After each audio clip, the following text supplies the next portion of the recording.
आप देख रहे हैं यंग बाइट्स। मैं हूं आपके साथ पूजा ठाकुर। आज के हमारे विमेन एम्पावरमेंट के प्रोग्राम में मैं आपको मिलवाने जा रही हूं government medical college principal doctor Shashi Sudan ji से। सर मैम आपका सबसे पहले बहुत बहुत स्वागत है यंग बाइट्स में। मैम कोविड का पीरियड चल रहा है, अभी तक काफ़ी जो है चैलेंजिंग भरा आपका काम रहा है, क्या कहना चाहेंगे, कितने अप्स एंड डाउन्स अभी तक आए हैं? ये तो ग्लोबली बहुत बड़ा चैलेंज था और अप्स एंड डाउन्स क्या चैलेंज अभी भी आ गई है। चुनौती कितनी बड़ी है कुछ कह नहीं सकते। और अभी 2 वेव्स को हम फेस कर चुके हैं। पहली वेव तो एक जैसे कह सकते हैं कि ट्रेलर जैसी ही थी जी। सेकंड तो मैग्नीट्यूड में हर तरीके से बहुत ज़्यादा ही फर्स्ट के कंपैरिजन में मॉर्बिडिटी मॉर्टालिटी को लेके काफ़ी डेथ्स भी हुई, यूथ उसमें इन्फेक्ट हुआ, क्लिनिकल पैटर्न ही कोविड का चेंज हो गया सारा। तो एक नया एक्सपीरियंस और एक और बहुत बड़ा चैलेंज था। और ये जो हमारे पास्ट एक्सपीरियंसेस हैं उससे जो वर्ल्ड ओवर प्रेडिक्शंस हैं वो अच्छी स्टैटिस्टिकली कैलकुलेटेड प्रेडिक्शंस हैं। उसमें उम्मीद की जा रही है, ऐसी एक प्रेडिक्शन है कि बहुत बड़ी और एक थर्ड वेव हो सकती है। और उसमें जो शिफ्ट है वो younger populations less than 20 years और जिसमें बच्चे भी हमारे आते हैं जी। तो ऐसा है कि ये अप्स एंड डाउन्स का ये सिलसिला या उससे भी ज़्यादा कह सकते हैं कि ये काफ़ी जो एक्सपीरियंसेस या यात्रा रही है या ये एक रोलर कोस्टर राइड की तरह ही रहा है ऑलमोस्ट। क्योंकि पैंडमिक जब आती है उसमें प्रोग्राम्ड स्कीमेटिक चैलेंज नहीं होता या ये मच बियॉन्ड वंस प्रेपरेशंस जा सकता है जी। और पूरे संसार में ही ऐसा हुआ भी है। तो जितनी भी हमारी तैयारी है अभी तक तो हम दोनों वेव्स में अच्छा कोप अप कर पाए हैं क्योंकि तैयारियां भी उसी रफ्तार से एक्सपोनेंशियली की गई। पहले 2 वेव से कहीं ना कहीं हम कुछ ना कुछ सीखे हैं और थर्ड वेव को लेकर हमारी प्रिपरेशन जो मुझे लगता है काफ़ी ज़्यादा रहनी चाहिए। तो किस तरह की प्रिपरेशन आपकी है? क्योंकि जितने भी व्यूअर्स देख रहे हैं हमें या जितने भी लोग हैं वो अपने बच्चों को लेकर काफ़ी ज़्यादा डरे हैं क्योंकि उनका कहना है कि ये जो वेव थर्ड वेव आने वाली बच्चों के लिए कर ज़्यादा खतरनाक है। क्या कहना चाहेंगे उन सभी व्यूअर्स को? ये व्यूअर्स ठीक डर तो नहीं शब्द कहना चाहूँगी मैं, डर ठीक नहीं होता, लेकिन अलार्म्ड हैं हम सारे और तैयारी करनी है और लापरवाही की कहीं कोई गुंजाइश नहीं है।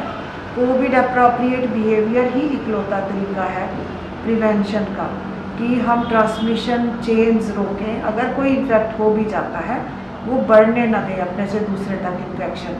तो आसान तरीके हैं और रिज़ल्ट उसके बहुत अच्छे हैं जी। वही मैंडेटरी मास्क हमारी ज़िंदगी का हिस्सा बन चुका है और तरीके से पहना हुआ मास्क यानी नाक और मुंह को ढकने वाला, वही social distancing, no crowding at all, absolutely कोई गैदरिंग्स का स्कोप नहीं। थर्ड वेव को लेकर भी हमें वही प्रिकॉशन लेनी चाहिए जो हमने फर्स्ट वेव और सेकेंड वेव को लेकर जो लिए हैं।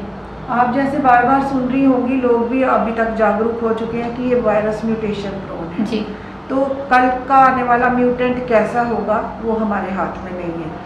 लेकिन म्यूटेशनल इवेंट्स रोकने के लिए जितने कम से कम लोग इन्फेक्ट हों उतनी कम म्यूटेशन। देश के अलग अलग राज्यों में डेल्टा प्लस वेरिएंट के कई सारे केसेस आए और हमारे जम्मू की भी बात की जाए तो वहाँ पर भी केस जो है वो देखने को मिला।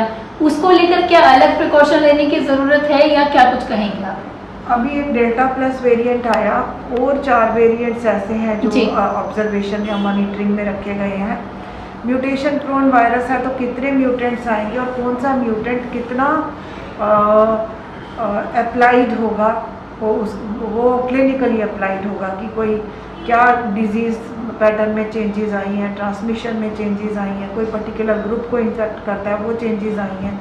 तो ये तो टाइम ही बताएगा।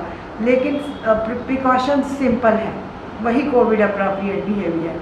अगर वो हर व्यक्ति अपनी व्यक्तिगत जिम्मेवारी समझे तो इन्फेक्शन होगा भी नहीं, हो जाए तो आगे फैलेगा नहीं। वही इकलौता तरीका है कि हम म्यूटेशनल इवेंट्स वायरस में कम से कम होने दे सकते हैं। जब वायरस को एक और नया पेशेंट या एक और नया होस्ट नहीं मिलेगा वो उसमें रेप्लिकेट नहीं कर सकेगा तो रेप्लिकेशन के दौरान ही म्यूटेशनल इवेंट्स होते हैं। कोविड-19 की अगर सिम्टम्स की बात की जाए तो उससे हर कोई वाकिफ अब है, लेकिन डेल्टा प्लस वेरिएंट की बात की जाए तो इसको क्या क्या सिम्टम्स इसके हैं और किस तरह से हमारे शरीर में याद है? आता उसी तरीके से है, ये नाक मुंह आँखों के ज़रिए ही आता है, लेकिन उसमें कोई क्लिनिकल पैटर्न अभी कोई इतना डिफाइन नहीं हुआ कि ये करता क्या है। यही बोला गया कि ये सिम्टम्स क्या कहेंगे? ट्रांसमिसिबल ये ज़्यादा है, ये रेस्पिरेटरी वायरसेस हैं और वायरल निमोनिया करते हैं, और आस्ता आस्ता जब लंग इन्वॉल्वमेंट ज़्यादा हो तो ऑक्सीजन सैचुरेशन फॉल करनी शुरू हो जाती है। वही बुखार वायरसेस में जैसे बॉडी एक्स, हेड एक, वो रूटीन वायरल। तो क्यूरेबल है या ये नहीं? कोरोना में टाइम पे आना ही एक मूल मंत्र है कि जो लोग अपना देखते हैं कि 4% ऑक्सीजन सैचुरेशन फॉल हुआ और टाइम पे आ गए, तो वो बिल्कुल जो हमारा स्टैंडर्ड प्रोटोकॉल के मुताबिक ट्रीटमेंट है मिलता है तो रिस्पांस बहुत अच्छा है, रिकवरी बहुत अच्छी हो जाती है। डेल्टा में भी कुछ अभी ऐसा नहीं बताया गया। मैम बड़ी बार ऐसा देखा जाता है कि जीएमसी जो हमेशा सुर्खियों में रहता है और लोग कहीं ना कहीं कटाक्ष करते हैं कि ये अच्छा सा काम नहीं किया जा रहा। क्या लगता है, लोगों में देरी बढ़ती जाती है या डॉक्टर्स द्वारा कुछ लापरवाही होती है? डॉक्टर से कोई 1% भी लापरवाही नहीं होती। ये इकलौता बड़ा जमहूरी जंग का इंस्टीट्यूशन है जी। जिसने 950 से ज़्यादा मरीज पीक पैंडेमिक में अपने पास संभाले और बहुत अच्छा रिकवरी रेट हुआ। जो डेथ्स हुई उनमें देखा गया 17.42% जो लोग थे ब्रॉड डेथ थे, यानी लोग इतने अवेयर नहीं हैं, जागरूक नहीं हैं, वो लेट यहाँ आए, क्रिटिकल कंडीशन में, बहुत क्रिटिकल कंडीशन में टर्मिनली इल आए, या बीमारी इतनी बढ़ चुकी थी कि सब अच्छे ट्रीटमेंट के बावजूद लंग्स इतने डैमेज हो चुके थे कि वो उनको हम नहीं बचा पाए। कोई भी वेव आती है, हेल्थ डिपार्टमेंट पूरी तरह से तैयार है, क्या कहना चाहेंगे? वो तो मुझे लगता है कि अभी तक काफ़ी हद तक ये प्रूव हो चुका है कि हेल्थ डिपार्टमेंट की तैयारी की वजह से ही इतनी बड़ी पैंडेमिक की जो सेकेंड वेव थी, हर मरीज़ को यहाँ एक ऑक्सीजन सपोर्टेड बेड मिला, मुफ्त इलाज मिला, खाना पीना तक मुफ्त था, और लोगों ने काफ़ी सराहा है जो लोग यहाँ से रह के गए हैं और बड़े शब्दों में उन्होंने अपनी तसल्ली जताई है। तो मुझे लगता है कि ऐसा प्रूव हो चुका है ऑलरेडी। जितने भी व्यूअर्स हमारे मीडियम से आपको देख रहे हैं, क्या एक मैसेज आप उन्हें देना चाहेंगे, ताकि एक मोटिवेशनल मैसेज मैं कहूँगी, ताकि वो घबराई ना और समय रहते जो है हॉस्पिटल में आ जाए? मोटिवेशनल मैसेज यही है सब व्यूवर्स को कि जिम्मेवारी आम जनता की बहुत ज़्यादा है।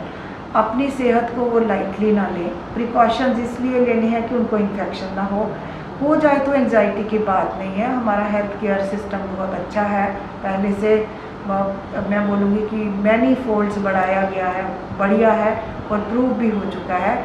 लेकिन जब हो जाए इन्फेक्शन तो आगे बढ़ने नहीं देना, ये हर व्यक्ति की जिम्मेवारी है। पैंडेमिक को उस हद तक नहीं पहुंचने देना, ये जनता की जिम्मेवारी है, क्योंकि वायरस एक से अनेक में चला जाता है। तो अगर जनता हर कोई अपना रोल समझे तो कोई फिक्र की बात नहीं। जी, बहुत बहुत धन्यवाद मैम हमारे साथ जुड़ने के लिए। तो आज के वुमेन एम्पावरमेंट के प्रोग्राम में हमारे साथ डॉक्टर शशि जुड़े थे। साफ तौर से उन्होंने सभी व्यूअर्स को एक मैसेज दिया है कि समय रहते डॉक्टर के पास आए, घबराने की जरूरत नहीं। हेल्थ डिपार्टमेंट द्वारा जो है पूरी प्रिपरेशन करके रखी। अगर आपको लगता है कि आपको इन्फेक्शन हो रही है, कोई भी सिम्टम्स आपको नजर आए, तो आप तुरंत जाके डॉक्टर से संपर्क कीजिए। अगली अपडेट लेकर और अगले हफ्ते नई शख्सियत से आपको रूबरू करवाऊंगी। तब तक के लिए आप देखते रहिए यंग बाइट्स। वीडियो जर्नलिस्ट अभिषेक बड़ो के साथ मैं पूजा ठाकुर, यंग बाइट्स।